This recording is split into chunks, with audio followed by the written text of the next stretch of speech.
Good morning, class sixth. Okay, now we basic geometrical ideas में हमने पहली exercise 4.1 जिसमें line segments rays and lines के बारे में हमने पढ़ा था. Now we are coming to the next topic which is called curves. Okay, तो what is a curve? Curve क्या होता है? मैं हमें पता है लाइन क्या होती है, ये पता है हमें. ये लाइन सेगमेंट होती है, दो लाइंस के बीच का जो शॉर्टेस्ट डिस्टेंस होता है वो लाइन सेगमेंट होता है. इसके अलावा जो भी लाइन को जोड़ता है वो सारे कर्व्स होते हैं. लाइक दिस, ये कर्व है, ये कर्व है, ये कर्व है, ये कर्व है, ये सारे कर्व हैं. देखो ये सारे कर्व हैं अलग अलग. जितने भी लाइंस को अलग अलग तरीके से जोड़ेंगे लाइन सेगमेंट के अलावा वो सारे कर्व्स होते हैं. ठीक है, तो कर्व्स में दो तरीके के कर्व्स होते हैं, which is a simple curve and not simple curve. Simple curve क्या होते हैं? सिंपल से कर्व होते हैं, जैसे ये वाला कर्व है. ठीक है, this is called a simple curve. कोई ओवरलैपिंग नहीं है, कोई किसी को काट नहीं रहा. यहाँ पे देखो ये कर्व है और ये कर्व है, कोई इंटरसेक्शन नहीं है, कोई किसी को नहीं काट रहा. ये कर्व है, यहाँ पे कोई कहीं पे कोई इंटरसेक्शन नहीं है. नॉट सिंपल कर्व कौन से होते हैं? जहाँ पे लाइन इंटरसेक्ट कर जाती है, जैसे कि ये कर्व चल रहा है और यहाँ से अपने आप को ही काट दिया इसने. ठीक है, ये आपका ये चल रहा था अच्छा खासा और बीच में ये कट गया यहाँ से. ठीक है, या फिर एक कर्व आपका अच्छा खासा चल रहा था और बीच में कट के वापस यहाँ पे ज्वाइन कर दिया.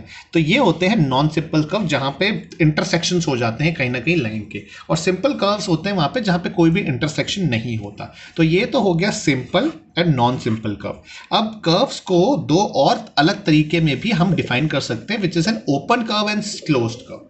क्लोज कर्व का मतलब ये होता है कि अगर इसके अंदर मैं हूं तो मैं बाहर नहीं जा सकता. मेरे को बाहर जाने के लिए लाइन को पार करना ही पड़ेगा, तो वो हो जाते हैं क्लोज कर्व. जैसे अगर मैं यहां पर हूं तो मैं बाहर जा सकता हूं, मेरे को किसी लाइन को क्रॉस करने की ज़रूरत नहीं. अगर मैं यहां पर हूं बीच में तो मैं यहां से बाहर जा सकता हूं, मुझे किसी भी लाइन को क्रॉस करने की ज़रूरत नहीं है. अगर मैं यहां पर हूं तो मैं बाहर जा सकता हूं. ये ओपन कर्व्स हो गए. अगर कहीं पे भी पॉइंट लगाऊं तो मुझे बिना किसी लाइन को इंटरसेक्ट करे हुए मैं बाहर जा सकता हूं. क्लोज कर्व क्या होते हैं? जहां पे चारों तरफ से ये बंद होता है, ये चारों तरफ से बंद है. अगर मेरे को अंदर से बाहर जाना है तो मुझे लाइन क्रॉस करनी ही पड़ेगी इन एनी केस. तो ये हो जाते हैं आपके क्लोज कर्व और ये हो जाते हैं ओपन कर्व. तो कर्व्स को हम दो पार्ट में डिवाइड कर सकते हैं, simple not simple and open and closed curves में. Okay, now coming to positions of the figures. Suppose करो ये कर्व बनाया है मैंने, ये टेढ़ा मेढ़ा से एक फिगर है, ये क्लोज्ड कर्व बनाया है. अब इसके अंदर मैंने 3 पॉइंट डाले, एक तो पॉइंट अंदर, एक बाहर और एक लाइन के ऊपर. तो इसको हम क्या कहेंगे? ए पॉइंट कहां पर है? This is called the interior of the curve. Curve का अंदर वाला पार्ट. इंटीरियर का मतलब होता है अंदर. इंटीरियर डेकोरेशन कराते हैं ना अपन, इंटीरियर डेकोरेशन मतलब कमरे के अंदर की सजावट. इंटीरियर डेकोरेशन में बाहर का पेंट थोड़ी होता है. अगर मैं बोलूं कि मेरे को घर का इंटीरियर डेकोरेशन कराना है तो मैं बाहर थोड़ी पुताई कराऊंगा, मैं अंदर उसको डेकोरेशन करूंगा. और ये होता है बाहर, एक्सटीरियर. इस कर्व के जितना भी बाहर ये एरिया है, ये जितना भी एरिया है बाहर का, ये सारा एरिया कहलाता है एक्सटीरियर. ये पूरा एरिया एक्सटीरियर, ये इंटीरियर. और जो ये लाइन है कर्व की, ये कहलाती है ऑन द कर्व लाइन. तो अगर ये ए पॉइंट है तो ये कहां होगा? Interior of the curve. अगर ये सी पॉइंट है बाहर, ये सी पॉइंट है बाहर, तो ये क्या कहलाएगा? Exterior of the curve. और अगर ये बी पॉइंट है जो लाइन के ऊपर है, तो बी कहलाएगा ऑन द कर्व के ऊपर एग्जैक्टली. ठीक है, तो ये तो पोजीशन हो गई किसी फिगर की. Okay, now here the curve, the fundamentals of curve stops. Curve में यही चीजें हैं कि सिंपल कर्व और नॉन सिंपल कर्व क्या है, ओपन कर्व और क्लोज्ड कर्व क्या है, और पोजीशन ऑफ द फिगर क्या है. अब इसके बाद आता है हमारा पॉलीगॉन. अब पॉलीगॉन क्या होता है? पॉलीगॉन कोई भी ऐसा फिगर जो लाइन सेगमेंट से बना हुआ हो, उसे हम पॉलीगॉन कहते हैं. सपोज करो कोई भी लाइन अगर आप जोड़ो, सीधी लाइन होनी चाहिए, सीधी लाइन, सीधी लाइन, सीधी लाइन, सीधी लाइन, सीधी लाइन, ये बन गया आपका पॉलीगॉन. ये सीधी लाइन, सीधी लाइन, सीधी लाइन, सीधी लाइन, सीधी लाइन, सीधी लाइन, ये बन गया पॉलीगॉन. सीधी लाइन, सीधी लाइन, सीधी लाइन, सीधी line, line segment, line segment, line segment, line segment, polygon. अगर मैंने यहाँ पे एक लाइन सीधी खींची और ये कर्व घुमा दिया तो ये पॉलीगॉन नहीं होगा. या मैंने ये लाइन खींची, ये लाइन खींची, ये लाइन खींची, फिर मैंने कर्व घुमा दिया, तो तो ये पॉलीगॉन नहीं होगा। पॉलीगॉन में कोई भी कर्व्ड लाइन नहीं होती है, इट्स ऑल स्ट्रेट लाइंस। अगर मैं ये बनाऊं ऐसा, तो ये पॉलीगॉन नहीं होगा क्योंकि ये सारे कर्व से बना हुआ है। या मैं बिल्कुल straight line straight line straight line खींचूं और हल्का सा एक कर्व दे दूं, तो ये पॉलीगॉन नहीं होगा। पॉलीगॉन वही फिगर्स होते हैं जो एग्जैक्टली स्ट्रेट लाइन से बनते हैं, उन्हीं को ही हम पॉलीगॉन्स कहते हैं, राइट।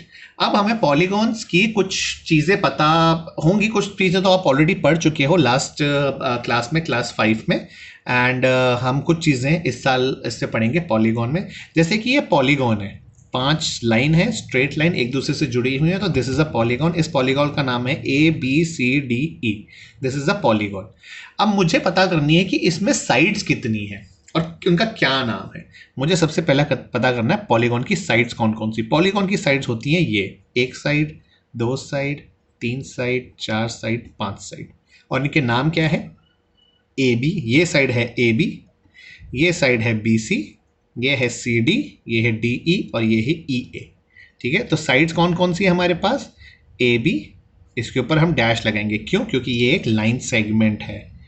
ठीक है, ये साइड क्या है? ये एक लाइन सेगमेंट है, तो उसके ऊपर लाइन सेगमेंट का निशान लगेगा। BC है, CD है, DE है और EA है। ये आपकी सारी साइड्स होगी। ठीक है, अब मुझे पता करना है एडजेसेंट साइड्स कौन सी है। एडजेसेंट साइड्स का मतलब होता है जो साइड्स एक दूसरे के बिल्कुल पास पास है।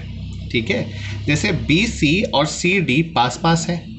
अब CD और DE पास पास है और EA DE के पास भी है और AB के पास भी है। तो ये सारी एडजेसेंट साइड्स हो गई। अगर मैं पूछूं कि A और B की एडजेसेंट साइड कौन सी है, तो A और B की 2 एडजेसेंट साइड्स हैं।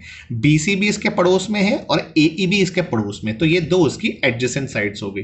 तो आप एडजेसेंट साइड कुछ भी लिख सकते हो। AB is adjacent to BC, ये एडजेसेंट साइड्स हो गई। या फिर DC और DE, ये एडजेसेंट साइड्स हो गई। ठीक है, एडजेसेंट होती पास पास वाली, ये दोनों या फिर ये दोनों या फिर ये दोनों या फिर ये दोनों या फिर ये दोनों, जो भी है पास पास वाली साइड्स, वो होगी आपकी adjacent sides. Now coming to vertex. Vertex होता है पॉइंट जहां पे पॉलीगॉन की 2 लाइंस मिलती हैं। जो पॉइंट्स होते हैं ना, ये सारे called vertex. Vertex A, vertex B, vertex C, vertex D, vertex E। अब मुझे बताओ A लाइन पे, A वर्टेक्स पे कौन सी 2 लाइन सेगमेंट्स है, कौन सी 2 साइड्स हैं? AE एंड AB, ये 2 साइड्स हैं, राइट। ये B है और ये E है, तो AB और AE इस वर्टेक्स पे भी। या फिर मैं पूछूं कि DC और BC की लाइन पे कौन सा वर्टेक्स आता है? DC और BC कौन से वर्टेक्स पे जाके मिलती हैं? तो होगा C वर्टेक्स पे जाके। ये रही DC, ये रही BC, तो कौन से वर्टेक्स पे जाके मिलती हैं? C वर्टेक्स पे जाके। तो ये कहलाते हैं वर्टेक्स। एंड अगेन अगर मैं पूछूं एडजेसेंट वर्टेक्स कौन से होते हैं? एडजेसेंट मतलब पास पास वाले। A के पास कौन कौन से वर्टेक्स हैं? B भी है और E भी है। C के पास कौन सा वर्टेक्स है? D भी है और B भी है। ये हो गए एडजेसेंट वर्टेक्स। अब एक कॉन्सेप्ट आता है नया, which is called diagonal lines. Diagonal, किसी भी लाइन सेगमेंट को अगर पड़ोस वाले वर्टेक्स को मैं जोड़ दूं तो वो लाइन सेगमेंट बन जाता है। जैसे C के 2 पड़ोस के जो एडजेसेंट वर्टेक्स हैं B और D, इन दोनों को अगर मैं लाइन से जोड़ देता हूं तो ये तो साइड कहलाती है। ठीक है, लेकिन अगर मैं D को डायरेक्टली B से जोड़ दूं, ये देखो, या फिर मैं C को डायरेक्टली A से जोड़ दूं, या फिर B को मैं डायरेक्टली E से जोड़ दूं, या E को मैं C से जोड़ दूं, राइट। कुछ भी कर सकता हूं मैं इसको इससे जोड़ सकता हूं, इसको इससे जोड़ सकता हूं, इन दोनों को जोड़ सकता हूं, इन दोनों को जोड़ सकता हूं। तो ये जो डायरेक्टली लाइन जोड़ती हैं विदाउट साइड वाले वर्टेक्स के, तो ये कहलाती हैं डायगोनल लाइंस। ये डायगोनल है, ये डायगोनल है, ये डायगोनल है, ये डायगोनल। अगर पड़ोस पड़ोस वाली जोड़ दोगे तो वो साइड कहलाएगी। अगर पड़ोस वाली के अलावा किसी से भी जोड़ोगे तो वो सारी आपकी डायगोनल कहलाएंगी। आई बात समझ में? ये एक और डायगोनल है, ये देखो DA हो गई, ये भी एक डायगोनल है। ठीक है, डायरेक्टली जोड़ दी मैंने, पड़ोस वाली से नहीं जोड़ी, ये सीधे यहाँ पे आ गई, तो ये डायगोनल्स कहलाती हैं। तो ये डायगोनल्स कौन सी हुई, जैसे ए डी आपकी डायगोनल हो गई, या बी डी डायगोनल हो गई, या सी ए डायगोनल होगी, या ई बी डायगोनल होगी, तो ये सारी डायगोनल लाइन्स होगी।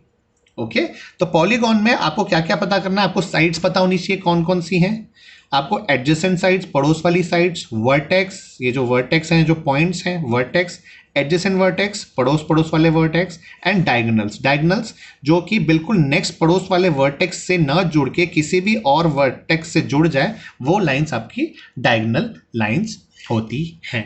ओके, नाउ अब ये जो मैंने आपको सारे कॉन्सेप्ट समझाए हैं, इसके बेस पे आपको कुछ क्वेश्चंस करने होंगे जो मैंने बनाए हैं, एंड 4.2 एक्सरसाइज करनी होगी। जो क्वेश्चंस मैंने बनाए हैं मैं आपको एक बार पढ़ के बता देता हूं और इसकी पिक्चर मैं आपको भेजूंगा। आपको पहले क्वेश्चन में क्या करना है, draw 5 simple curves and 5 non simple curves. 5 आपको सिंपल कर्व्स बना के दिखाने हैं एंड 5 नॉन सिंपल कर्व्स बना के दिखाने हैं। क्वेश्चन नंबर 2 में आपको ड्रॉ करना है 3 open curve and 3 closed curve. 3 open and 3 closed curve के एग्जांपल्स ड्रॉ करके आपको दिखाने होंगे। क्वेश्चन नंबर 3 में मैंने एक फिगर बनाया है, यहां पे मैंने पॉइंट्स दिए हैं, ये पॉइंट ए है, ये बी है, ये सी है, ये डी है, ये ई है और ये एफ है। अब मुझे आपको वो पॉइंट्स बताने हैं, points interior of the curve, points जो इंटीरियर में है, पॉइंट्स जो एक्सटीरियर में है, एंड पॉइंट्स जो ऑन द कर्व है। ओके, ये पॉइंट्स के आपको यहां पे नाम लिखने हैं। Coming to question number 4, question number 4 में मैंने एक डायग्राम बनाया which is a polygon which has 1 2 3 4 5 6 7 8 sides हैं इसकी। ठीक है, इसकी 8 साइड्स हैं। तो आपको मेरे को इनके इस पॉलीगॉन के आपको मेरे को बताना है नेम 8 साइड्स, आपको 8 साइड्स के नाम लिखने हैं। Name any 4 adjacent sides, adjacent sides कोई भी 4 एडजेसेंट साइड्स आपको मुझे बतानी है। नेम 8 वर्टेक्स, आपको 8 वर्टेक्स के नाम बताने हैं। नेम एनी 4 एडजेसेंट वर्टेक्स, पास वाले कोई भी 4 वर्टेक्स आपको मुझे बताने हैं। एंड नेम एटलीस्ट 15 डायगोनल्स, इस पिक्चर में आपको 15 डायगोनल के, कम से कम है तो इससे भी ज्यादा है इसमें, बट आपको कम से कम 15 डायगोनल्स के नाम आपको मेरे को लिख के बताने हैं। ठीक है, एक बार ये आप 4 क्वेश्चंस कर लेंगे, उसके बाद you will start with the exercise 4.2। ठीक है, 4.2 एक्सरसाइज इज वेरी सिंपल। जब आप ये 4 सवाल कर लोगे तो 4.2 एक्सरसाइज इज लाइक बच्चों का खेल हो जाएगा फिर। ठीक है, बहुत ही इजी एंड आसान क्वेश्चन है, बहुत छोटी सी एक्सरसाइज है। मैं फिर भी आपको इसमें थोड़ा बता देता हूं कि एग्जैक्टली इसमें करना क्या है। 4 में आपको क्या करना है, classify the following curves open और क्लोज। इसमें से आपको बताना है कौन सा ओपन कर्व है और कौन सा क्लोज्ड कर्व है। Draw rough diagrams of illustrate the following, आपको एक रफ डायग्राम बनाना है ओपन एंड क्लोज कर्व का। Draw and polygon and shaded interiors, एक पॉलीगॉन आपको ड्रॉ करना है और उसके इंटीरियर को आपको शेड करना है, इंटीरियर को केवल, ठीक है, उसको शेड करना है। Question 4, consider the given figure and answer the following. ये एक फिगर बना हुआ है यहाँ पे, अब आपको इसका बताना है, इज इट अ कर्व, क्या ये कर्व फिगर है, एंड इज इट क्लोज, क्या ये क्लोज फिगर है। आपको ये बताना है, is it a curve and is it a close, क्या ये कर्व है और क्या ये क्लोज्ड है। यस एंड नो आंसर करना है। अब आपको यहां पे क्वेश्चन नंबर 5 में illustrate if possible each one of the following in rough diagram, आपको इसके बेस पे कुछ डायग्राम्स बनाने, जैसे ए है a close curve that is not a polygon, आपको एक क्लोज्ड कर्व का डायग्राम बनाना है जो कि पॉलीगॉन ना हो। ओके, पॉलीगॉन की क्या प्रॉपर्टी होती है, उसमें सारी साइड सीधी होती हैं, तो आपको एक ऐसा क्लोज कर्व बनाना है जो कि पॉलीगॉन ना हो। Okay, coming to question number B, and an open curve made up entirely of line segments, आपको एक ओपन कर्व बनाना है जो कि लाइन सेगमेंट से बना हुआ हो। ठीक है, एक ओपन फिगर बनाना है जो कि केवल लाइन सेगमेंट से बना हो, उसमें कर्व ना हो, केवल लाइन सेगमेंट्स जोड़ जोड़ के आपको एक ओपन फिगर बनाना है। सी है अ पॉलीगॉन विद 2 साइड्स, आपको एक ऐसा पॉलीगॉन बनाना है जिसकी केवल 2 साइड्स हो।